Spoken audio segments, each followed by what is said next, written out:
Hi, I'm Chris Coates, and this is County Conversations with myself, Chris Coates. And Dave Birdstein will be doing the production side of things. Also, when he has a comment or a thought, you may hear him ask.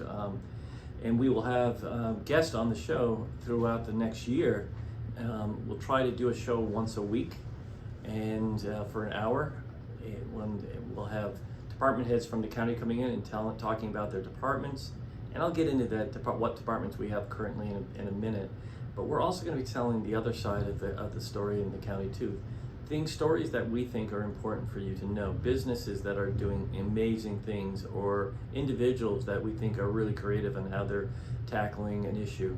And so we hope to bring those conversations to you moving forward.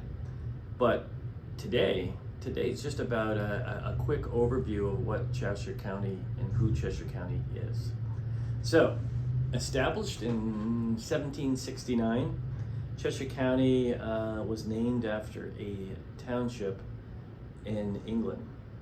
We were one of the 5 originals counties, and what's crazy about it is that our boundaries went from Vermont, Massachusetts borders all the way up to Lebanon. There was no Sullivan County. That didn't happen until the early 1800s that change occurred, and Sullivan County became its own county.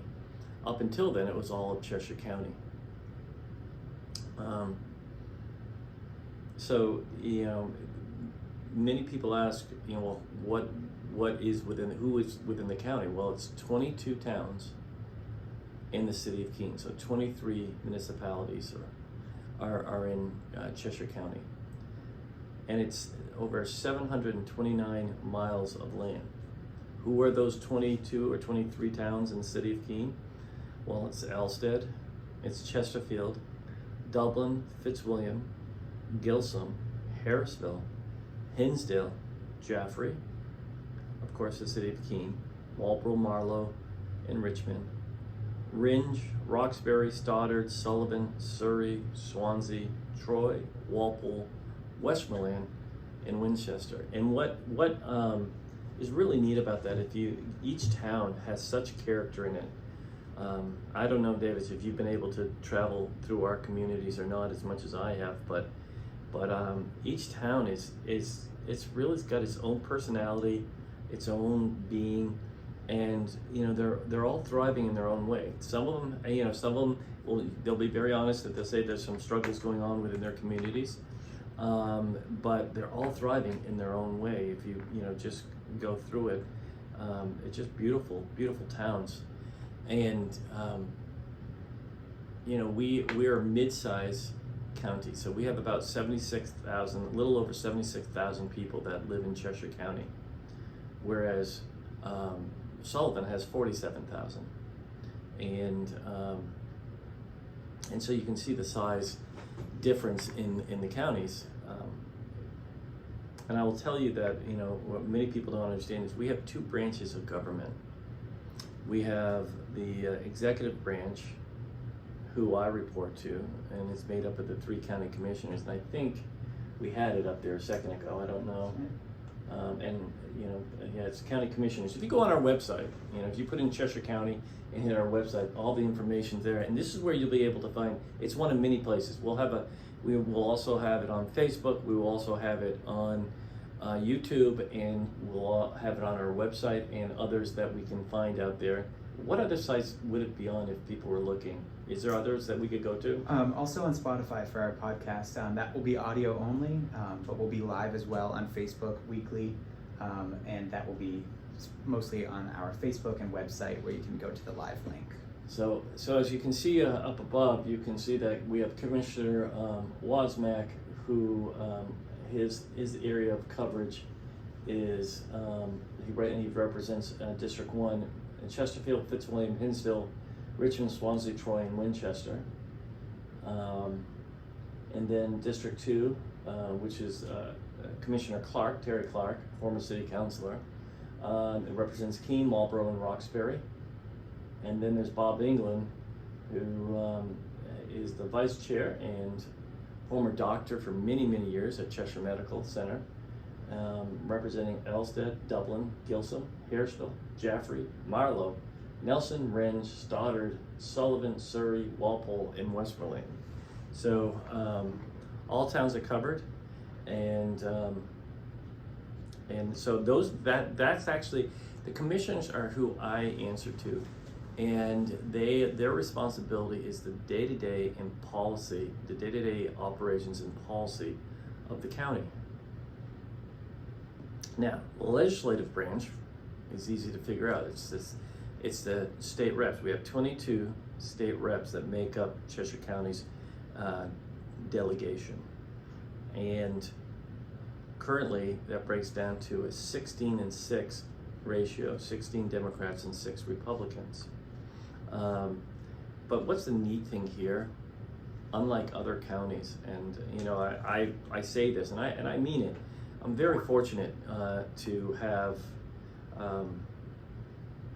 you know, the relationship I have with the commissioners. But the delegation has, we also have a strong relationship with the delegation, and they hold the purse strings. So when budget season comes, though the budget starts in August, really, when the department heads get their information, so they can start developing, and their templates, so they can start developing the budget process. And then it goes to the commissioners, and the commissioners have until the second Monday in December, which is a statute that they have to then present the commissioner's budget to the delegation. The delegation accepts the budget, doesn't do anything with it, accepts the budget, and assigns it to the executive committee. Now, you have 22 state reps on the delegation, and then they have 10 state reps who sit on the executive committee. It can go up as high as 12. I've seen as high as 12, and it can go as low as 9. What I've seen since I've been here. But that the bottom line is, then it goes for review, and so really all of October, last part of October and majority of November, the commissioners are working on the budget, and they hand it over to the delegation. And the first true Monday after the new year is when the delegation comes together, the executive committee of the delegation, and for the next 5 to 6 weeks, they work on a budget. And the bottom line is that they have to have a budget in place and voted on by the executive committee, so that we can prepare the books for the rest of the delegation to vote on, and that comes in March. And they have to have a budget voted on by the full delegation by the end of March. If they don't, and I've never seen this happen, but if they don't, then it goes back to the commissioner's budget. And it's one of the reasons why you'll always see us have the voting on the budget for the coming year, the third Monday of March, because it allows us for the fourth Monday, if they haven't been able to come to terms, to figure out how they're going to move forward. So just a little information for you to all understand the process. I didn't mean to dive into that, and I'll get back into the budget process in a little bit. And further down the road, we'll have the director of finance on, and what we'll do is we'll really try to talk about our finance and what we try to do. But I'll give you a little taste of things. This is on the City of Keens website, and this is where we got our information from. And they also have a guide that they put out, and so this is what we're taking it from. In the City of Keene, you have the schools that you're paying your property taxes goes $16.60, or 55% of your property tax goes to the schools. The city is $12.37, or 41%. This was for fiscal year 2023. And the county's percentage is $1.22 by their projections, or 4%. And so if you own a house in this day and age, and we know what the market is, and so if we started with a property valued at $300,000, when I started, it used to be at $100,000, and then it went to $200,000. Now it's at $300,000. The property tax is distributed as follows. So based on property value of a $300,000 house, $366 goes to Cheshire County, $3,711 goes to the city of Keene, and $4,980 goes to the schools. So, so that's just something that to look at. But we'll get into that more when we have Cheryl Trombley, who's Director of Finance, on. It is our hope in our next show that we have Catherine Kindop on to talk about the nursing home, because there's a lot of interest in what's going on up at the nursing home. So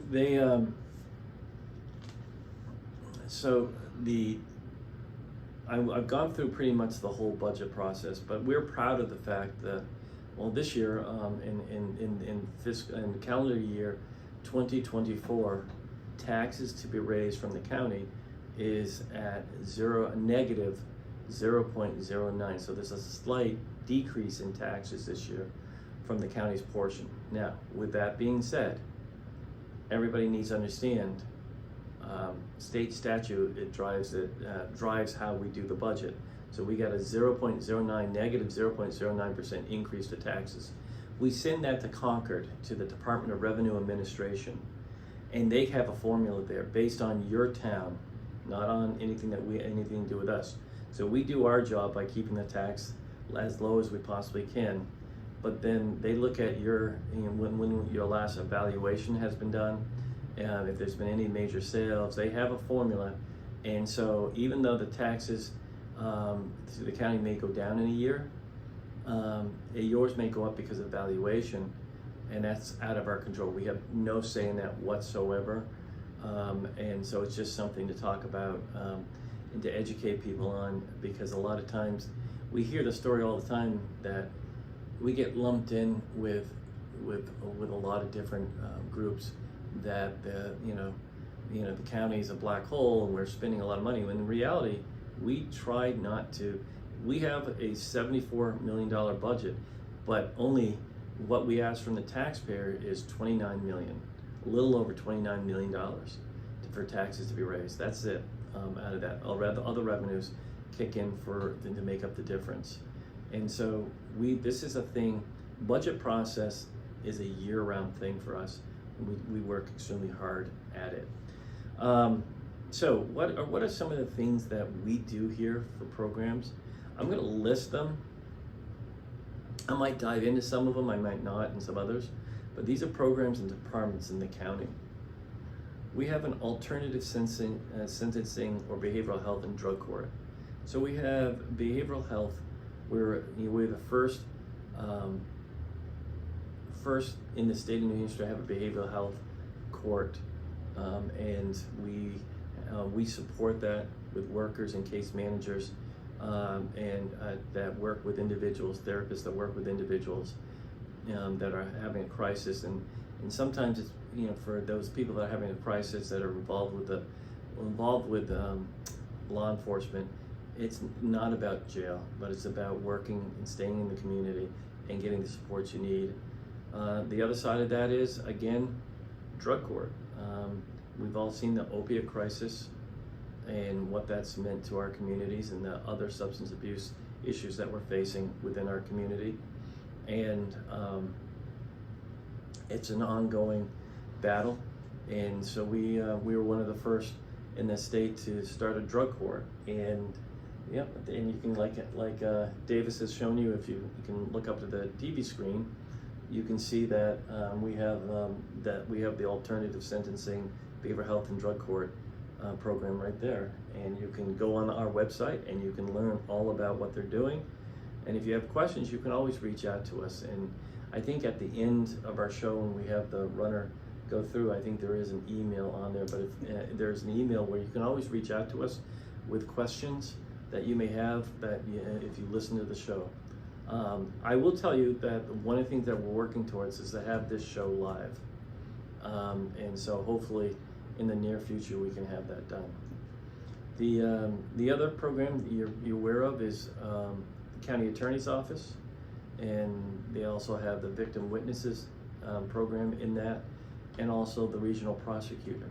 So I'll start from the end and go up. The Regional Prosecutors is a program where towns come together and pay for a regional prosecutor, and it's only those towns that are in that program that pay for those costs.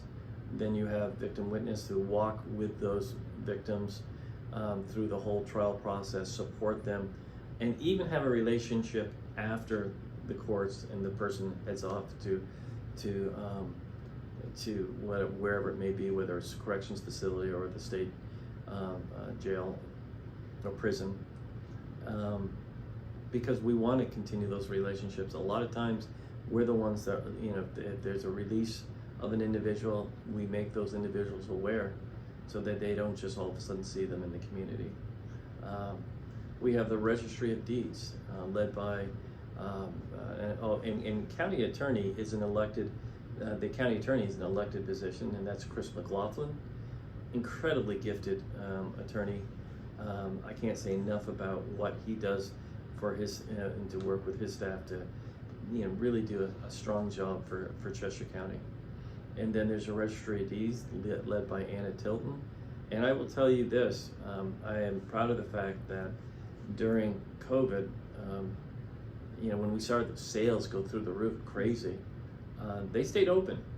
And they were able to figure out how to do things on us that were safe. And so Anna's done a great job leading that office, and all these people that I'm talking about, we will have them on at some point to talk about what they do.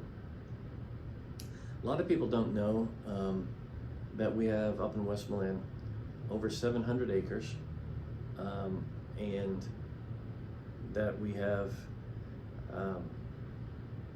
and I think, I don't know, did I say this earlier? I can't remember. Did I say that we have 729 miles? Yeah, we did. All right, of land, lakes, and waterways, and but we have 749 acres of land up in Westmoreland where the nursing home is. We call that our Westmoreland campus because it encompasses not just the nursing home. It used to have the corrections facility out there, but that's moved, and now it's not even there any longer. But we have our wastewater and water treatment plants up there for the nursing home. We have another barn, if you've ever drive up there, that we're hoping soon to refurbish into an agricultural education center. What people don't know is that we have great relationships with Cheshire County, the Cheshire County Conservation Commission, with UNH Cooperative Extension and their 4-H programs, with Antioch and their environmental programs, and they all use that up there, and they all have trainings that go on, but they don't have a place to be. And so we were able to find some monies through congressional spending and other grants to be able to refurbish that, so that it's not going to be anything special, but it'll be a place where people can gather and and then they can sit and have informational sessions up there, and then they can go out and actually practice what they're talking about. So we're excited by that opportunity. But if you then go down, you have the Antioch Gardens right in the middle there, which we're doing some work on currently. And then we have the farm, and we have currently Stuart Adams he had cattle in there, and he's going to have cattle, but they're doing some work on the barn. So the cattle currently are up at the other farm, but he does all the fields out there and does all the corn, and you see the beautiful fields. He does a wonderful job of maintaining that area and really ensuring that the farm is used the way it needs to. We also have the Wright family, who actually lives in the old White House that is up there next to the farm, across the street from the farm, and they actually take 2 barns, and they have about 80 sheep. And what I'm told is nationally recognized as some great sheep that they do competitions around the country on. So they do the sheeping up there. So the farm, and they all pay rent, and so the farm is in use.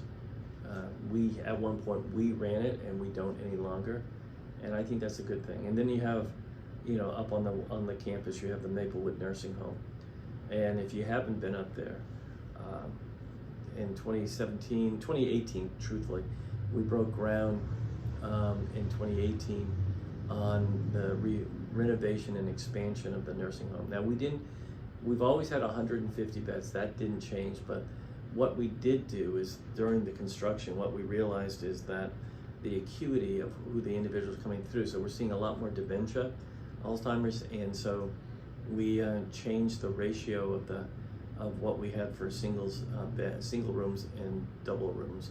And if people remember, we used to have majority double, so I'd say it was probably 80-20 with doubles, and we only had one bathroom for 2 rooms, so you had 4 people sharing one bathroom.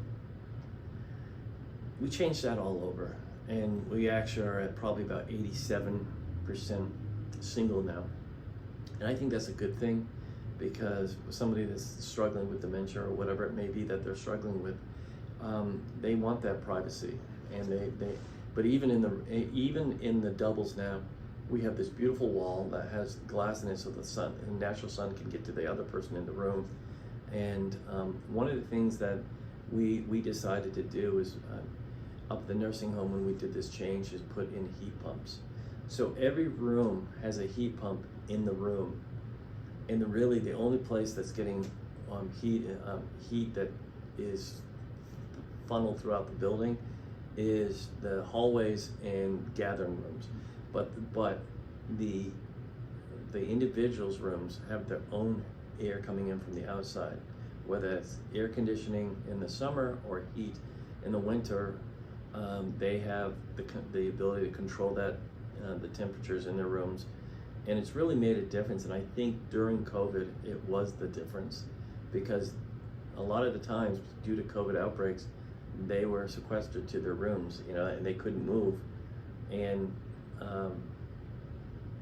because of that, I think the fresh air coming into the rooms, we didn't, and knock on wood, we never do, did have a huge issue with COVID. Though we did struggle with COVID on multiple levels, and though we did have some deaths, not to the level, the outbreaks were never to the level of what we're seeing across the country. So we're very fortunate. So that's the nursing home, but it is just gorgeous up there. The facility is just gorgeous, and it should be, it should be trying to meet the need. I mean, and now each individual has their own bathroom and shower within the room now, and I think that's the way it should be. And it's a lot of glass, so people can always see outside. They now have a lunchroom, and then they have 2 gathering rooms. And it used to be they had a lunchroom that had to be turned over for activities, so people had to eat and then move on. And now they can take their time, and they also looked at that we also put in porches, and the porches allow every floor an individual have fresh air and sit on a porch and feel the breeze, and we felt that was important too.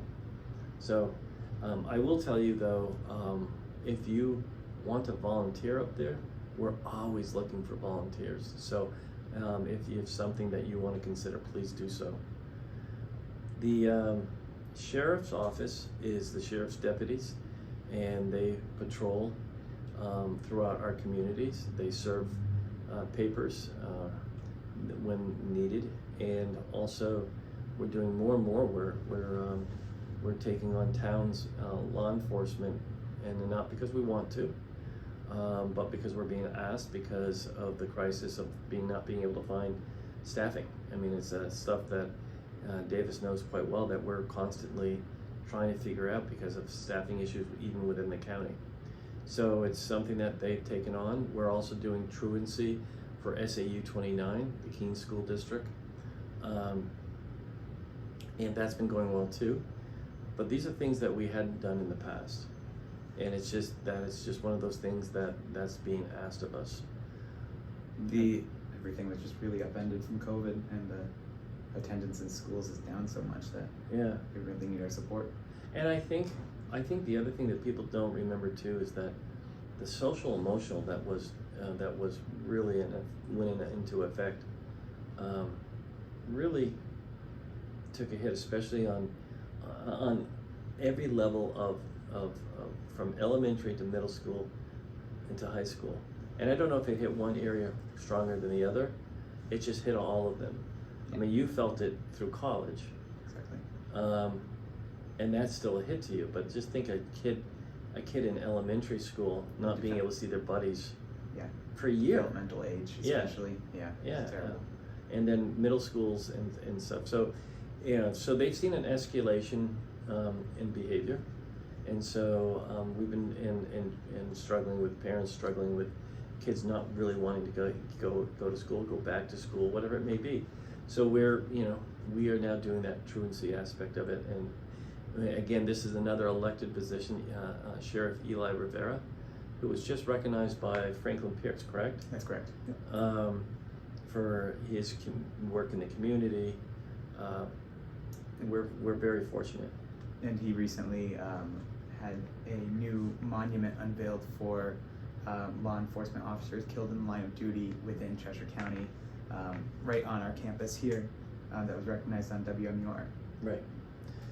And then, so that's the sheriff's office, but we also have the dispatch. And now the dispatch, it's an interesting story, at least to me it's interesting, may not be to you.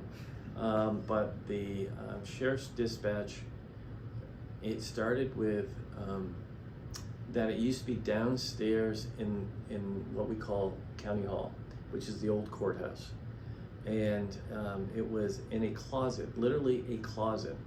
And it had a water pipe and a sewer pipe running over the top of it, which was just a disaster waiting to happen. But when the new courthouse was built, it opened up the jury room area for us to expand to whatever we wanted to do. And we chose to move that the dispatch center upstairs to the jurors room and build really a state of the art. And why is that important?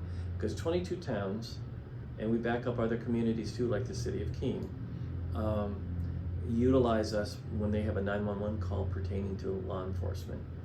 And so that's critical. And we have dispatchers that work around 24/7 all year long, and they walk somebody through a crisis, and they're with them during that crisis until law enforcement can get there. So that's been critically important. That renovation, just so you know, was a $750,000 upgrade to that room, and it cost the taxpayers only $75,000. And we're proud of that. We were able to find grants and other funding mechanisms to make that a reality. And then you have also, recently, we're in the midst of it as we speak, out in the community, we have towers, and on the towers we have, frequency devices that allow the radio frequencies to be communicated so that officers can communicate to each other and to the base and to wherever else in a crisis situation, and so that we can have those, and the problem with that was that infrastructure was about 15 to 20 years old, and it needed to be replaced. And because we were to a point where we were going on eBay to find parts to replace the parts that were breaking down. So we did a study, and it was a $4.4 million upgrade. And so we decided to work on trying to find ways to fund that. Whether do we do it through the budget and the taxpayers feel the brunt of that, or do we come up with a plan? And at the end of the day, we chose to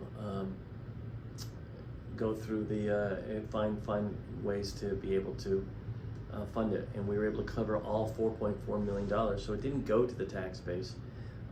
We were able to cover the cost through congressional spending requests, through what we call a Northern Borders Grant, and we can get into that at some point down the road, and other funding mechanisms, so that it didn't go to the taxpayers. And now, within the next year, we'll have all that infrastructure updated and ensuring that at least for the next 15 to 20 years, we have equipment that will serve the community. I really think that project lends to the fact that Cheshire County government is really fiscally responsible. Whenever a big project comes up, you don't just throw it at the taxpayers and say, you bear the brunt of this. You look for funding sources that some people have never even heard of before, and look for opportunities to save people money while ensuring we can perform our services. It's a selfish thing. It's a game within a game when you give them the challenge, and I think that's what we enjoy doing here. Is that when this building that we're in, we're sitting in actually the conference room outside my office in County Hall, and what we like to do is when this challenge of renovating this, and many people, if I say look at the cupola or look at the portico out front. These are all things that we've been able to do without asking the taxpayers for money, or the internal renovation that's taken place in here. We've been able to do it without asking for taxpayers' money. So we're proud of that fact too. I think that's the Sheriff's Dispatch, that's the Sheriff's Department. And again, I'll have Eli come on and he can talk more in depth on what they do every single day.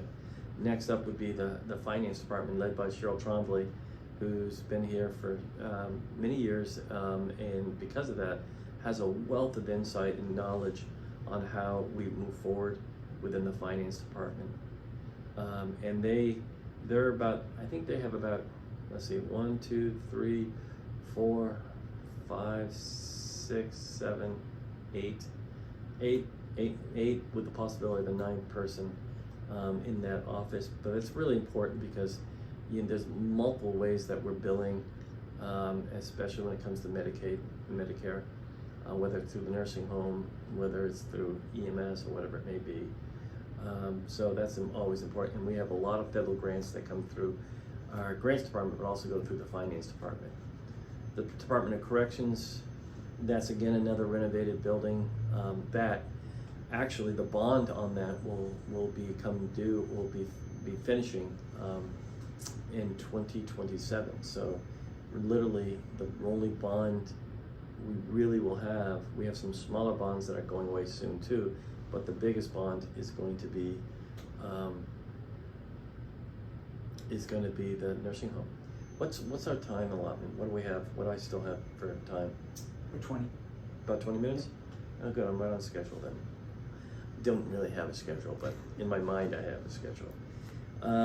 So the Department of Corrections is, it's a facility that's been renovated. It's a beautiful facility, and led by Superintendent Doug Yazway, does an incredible job, and up there, and they have anywhere between 80 to 95 employees, maybe closer to 100, and they have the capacity for about 250 if we double bunk. Our capacity right now, our census right now is probably closer to 100 and to 110, thereabouts. Exactly right. Yep. And the majority of that is, or at least half of that is federal inmates. And the federal inmates we receive, if we didn't, we'd have half the population in that building.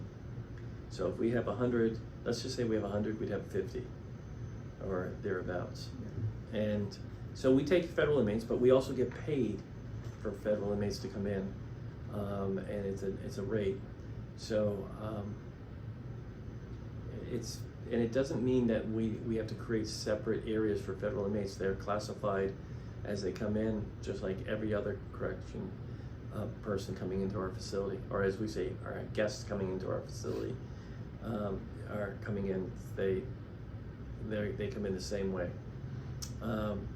and so up there we have, it's a 24/7 program. They I think they do it extremely well.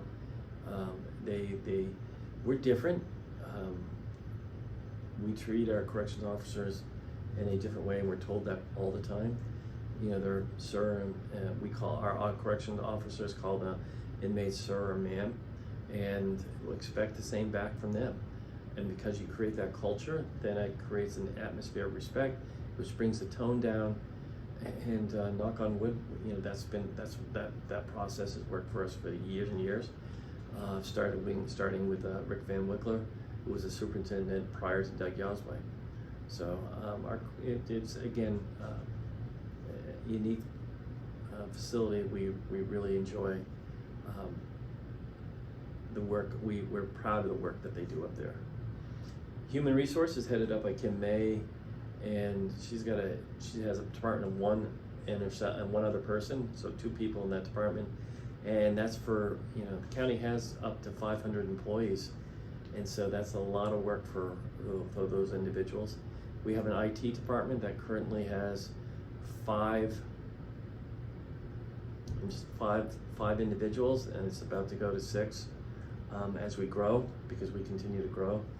And in this day and age, the workload that they have, especially protecting us from all the hacking that goes on and all the other attempts that go on, they can show us in a day that somebody from Russia, from China, from Vietnam, from all these different places around the world have tried to hack into our system, and we can get up to 100,000 or more in a day, and some days it's closer to 1 million. It's just, because it's just a constant. And our IT department does a great job of protecting us from those. Safety officer, Steve Perrin is our safety officer. This is a position that only Cheshire County has. No other county has this position. But we know for a fact, because we're told, that because of the work that our safety director does, it keeps us, when it comes to worker comp issues, it's helped us, because he does trainings around lifting, he does walkthroughs on every campus with our campus safety committee, our joint loss committee, and they walk through and they make recommendations to me and to the department heads for things that need to be changed, and we change them to ensure that we're in compliance with whatever statute or whatever policy that needs to be followed. And also at the same time, like I said, lifting somebody, we have individuals that fall up at the nursing home, and how to pick them back up, how to move them out of a bed if they're bedridden, so they can be showered or whatever it may be. There's a lot of things that people need to understand how to move through. In the winter, walking through our parking lots to see if we're salting the way we need to be salting, so that ensuring that no one slips. It is for every, and because of what we do, we get a 2.5% decrease in our risk loss insurance, and a lot of that has to do with the work that Steve Perrin, the safety officer, is doing. We have a newer program, and it's called Connected Families New Hampshire, and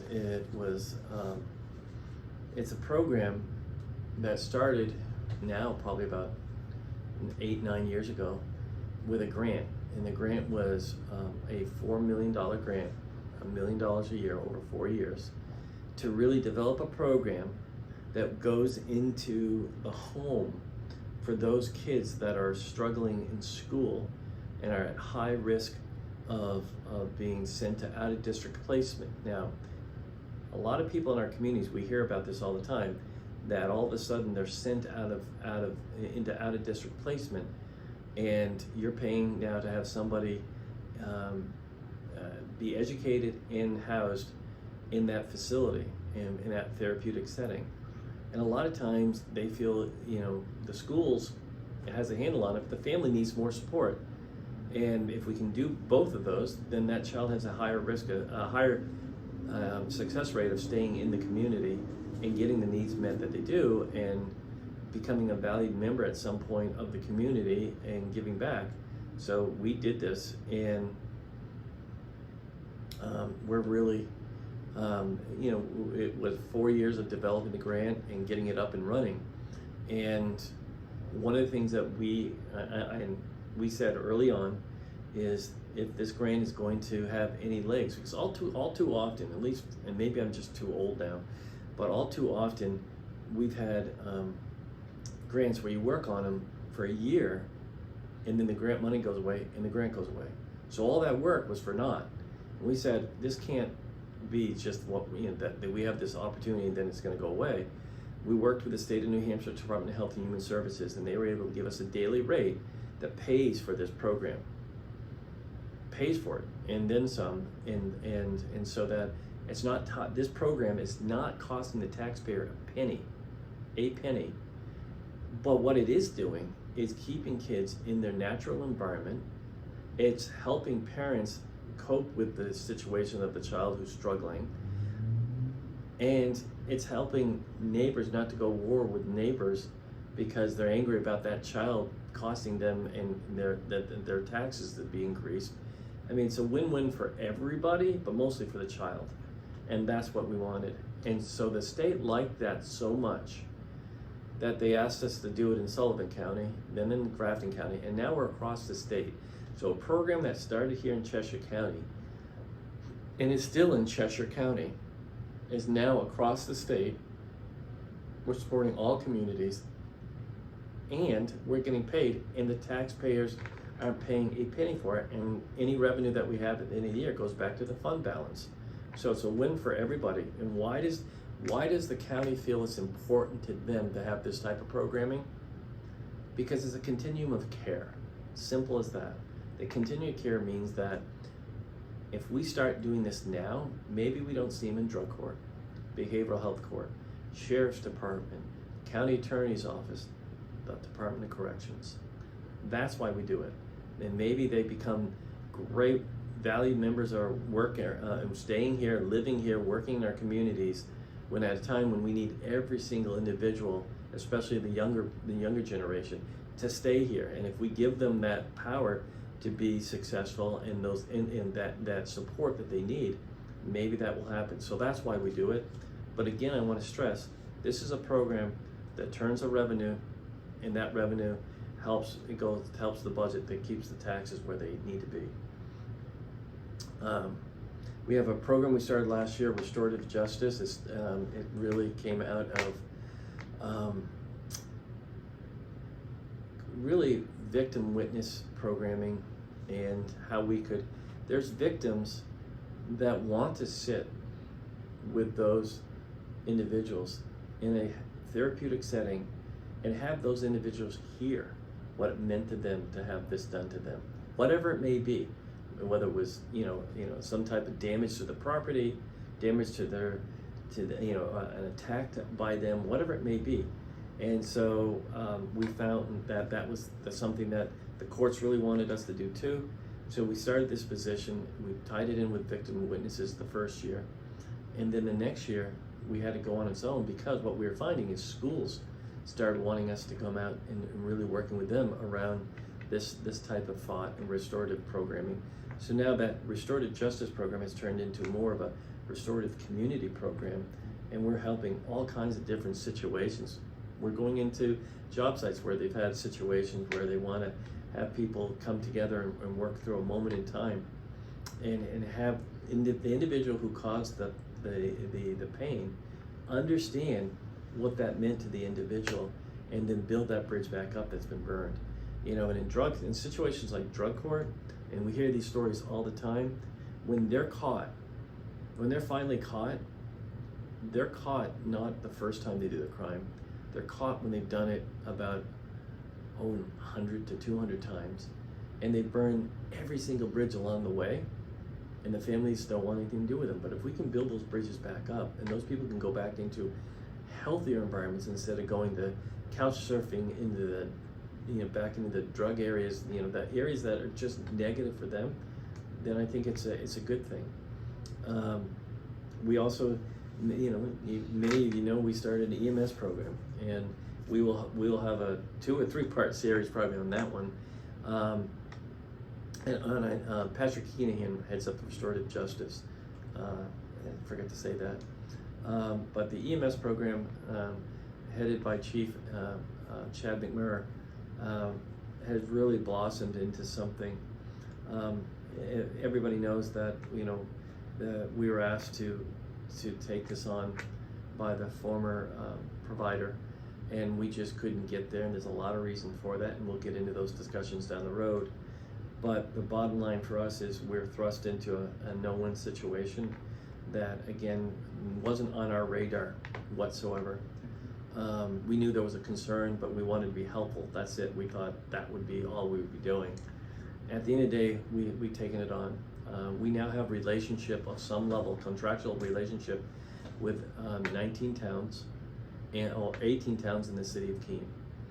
And but in reality, we also have part of the deal was that we set up a wheelchair service, and we didn't want to set up a wheelchair service, so we partnered with a community program called Smart Ride, and they have just blossomed into doing some great things in their facility under their operations. And then on the flip side, we're also working with Cheshire Medical, because Cheshire Medical Center needs to have patients moved, whether it's because they have no room, or whether it's because they need to have a catheter done up at Dartmouth Hitchcock, or some other type of surgery, some other place at some other facility. We're moving those individuals, and that's a dire need too. So you've got the 911s in the middle, and you've got these 2 other programs, but the 2 programs on the outside have had individuals from every community in Cheshire County be a recipient of these services. And the 911, we're at 19 of 23 communities that we've had some level of relationship or interaction with. And so I think the reality is there, it was needed. We're still in our infancy stage. We've got, we're running 5 ambulances and what they call a paramedic intercept vehicle, where you have a paramedic that's on call, that if a situation turns into more than what they thought it was and they need a paramedic, he jumps in the car and meets the ambulance. Now he can meet any ambulance anywhere, not just ours. And and so that's been very helpful. And like I said, we've been doing a lot more in the city of Keene now that we have the relationship with the city of Keene too. We're here to serve. That's it. Across the board, that's what we're here to serve, and to care for those in our care. And so that's where we're at. And I will say, on our website, for 14 of the 19 towns that we have a relationship with, you can see data about where EMS is responding to incidents, and the type of incidents they've experienced and how busy they are, which is just very fascinating to see the type of work that our EMS department does. Right. You can see this right on our website. Yeah, All sorts of things here. It is. We try to give as much information as we possibly can to it. So I already talked about some other things that we have going on here that people may not know. We 4, 5 years ago, 6 years ago now, we started what was called the Handyman program. The commissioners at that point wanted us to do something about people in the hospital that have had a physical crisis. They can't go back home because they can't get into their home, because they can't get in the ramp, up into it. They need a ramp. They need a doorway enlarged. They need bars or renovation in the bathrooms, whatever it may be. We didn't want to build a program. We wanted to work within the community. So ServiceLink, who works with people with health issues, they are our referral agent. So they go into the homes that are recommended. Cheshire Medical then is the person that has the individuals that they refer to us. And so once ServiceLink does goes into the home, they'll look at it and they'll come back and say, yes, this was what needs to be done. Well, we partnered with Southwest Community Services, and they they have their weatherization team, and the weatherization team goes in, and they're contracted, they're vetted, and they do the construction. And then we're out. So we've done close to 40 homes in Cheshire County, and it's not just Keene. It's throughout Cheshire County, Hinsdale, Jaffrey, wherever it may be, wherever the need is. And if it means somebody can stay in their home and they don't have to go to the nursing home, it's another continuing care in our mind. So it's been a great program for us to do, and we set aside $50,000 of non-taxpayers' monies every year to do so. Then we have the Shepherds program, which is up at the nursing home, and that's a program where they take in crutches and walkers and different type of things that people have. They, make sure that they're useful, and then when people can call them, and they'll set it aside, and people can come up and get it for free and use it, and when they're done, they can return it, and that's that. One of the projects which I applaud Commissioner Clark on is community power. So we have now Cheshire Power, and it's been a great success. I will tell you personally, it's been a great success because my wife last night opened up for the first time we got the bill that's underneath, that came through Cheshire Power because we opted out of the cities and went on to the counties, and we were paying over $200, close sometimes $300 in electrical bills, and this month was $80. So that's a huge, significant drop, and it's just we did it. We actually did this. It comes from Community Power Collaborative New Hampshire, and we joined them. We first had to have legislation changed because it was for towns and cities and not for counties. So we worked with our state, our state reps and senators to get this change made. And once it did, it allowed us to, talk about ours, because that's what we were concerned about, our electrical within the county. But what we realized is that we could also help towns if they didn't have the bandwidth to come on and join us. And all it took, you didn't have to put a warrant article on. You could just go out, discuss it with the select board, have them have 2 public hearings so people could hear about it, and then the select board could then vote. Simple as that, and all of a sudden you're in. And so last count, I think we were up to heading towards 12 to 13, 14 of Cheshire County's communities have joined Cheshire Power, and that really is a reflection on Commissioner Clark's work on getting that in place. But it's a great savings. I mean, in this day and age, when you're paying 8.1 cents per kilowatt instead of the anywhere between 10.5 to 11.4% kilowatt, and yes, Eversource right now is a little bit lower than that, but that's because they overbilled us, and so they're coming back and instead of giving us a check, they're using that to bring the rates down overall. So those are things that we're looking at. One thing I didn't hit upon. How much time do I have about? If you're going for an hour, just a few minutes left. Okay. Well, the other thing is grants, training. We have an amazing grant team here. That's headed up by Suzanne Bansley, and the things that they're doing. So just a quick overview, and again, Suzanne will join us at some point, is they have 41 grants, and they have about $16 million running through Cheshire County. The revenue of that is about a $4 million feedback to us, and they also, but the thing that they're doing, like right now, she's running a class for about 15 that are learning how to write a grant. So municipalities, nonprofits in Cheshire County, small businesses in Cheshire County can join this class, and she's done 2 of these classes. So this, if you average 15, we're heading towards 45 people in Cheshire County now know how to write a grant. And because what we're finding is people found out about our secret of being able to write grants really well and wanted to utilize us, and we want to help out anybody that we can, but at the same time, we need to do it within the time frame that we have for everybody that's involved. So it worked out extremely well, and the classes are going extremely well. But we're very fortunate to have that program coming in. So yeah, so those are just, that's a quick overview. Yeah, we do outside agency, and UNH Cooperative Extension is part of the county. It's a statute driven, you know. So if you think about 4-H, think about agriculture, think about forestry, those type of things. They even do economic development and things like that. You know, but we also have been very active with our, you know, the Monadnock Collaborative, which is the former chamber, and trying to promote the region, not for just tourism, but for everything else that we do. So if we've got about a minute or so. Yeah. All right. So this is what the show's going to be about. It's going to be about conversation.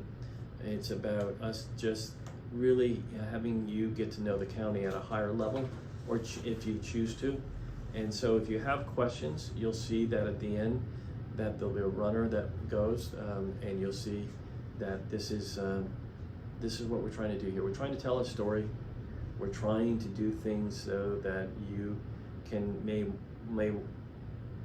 find that you want to ask us more, and we can tell our story even that much more in depth. And one of the things I hope to have on is I have some individuals that can give us a broader view about the economy and the way it is right now, and we'll have them on at some point too and talk about that. So that's it. This has been a county conversation. I'm Chris Coates.